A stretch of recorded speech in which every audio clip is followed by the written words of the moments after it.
howlwadeennada iyo shaqaalaha wasaaradda batroolka iyo macdanta Soomaaliya ayaa markii tobnaad si weyn uga soo qayb galay mashruuca isxilqaan ee lagu dhisayo madxafka qaranka oo qayb ka ah goobaha danta guud ee dalka iyagoo hadhaadiga dhismaha bannaanka uga saaraya madxafka qaranka oo laga soo qabtay shaqo baaxad leh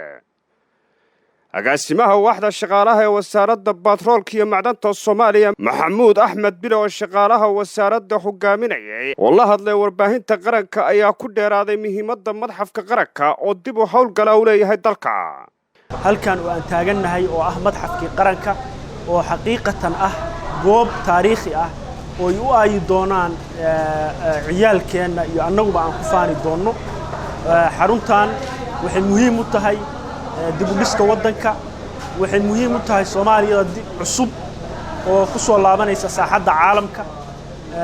waxa lagu kaydin doonaa taariikhdii awoowayaashay ay waddankan ku lahaayeen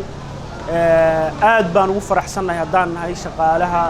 anigoo ku hadlaya magaca madaxda wasaaradda batroolka iyo macdanta ugu horeeyo wasiirka wasaaradda mudane Cabdirashiid Maxamed Axmed iyo wasiir ku-xigeenka iyo agaasimaha guud dhamaantood anoo magacoodii ku hadlaya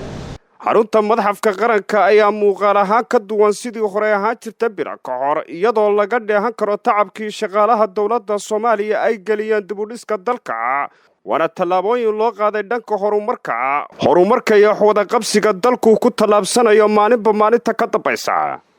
Cabdirasaaq Xaaji Saleebaan warbaahinta qaranka magaalada Muqdisho.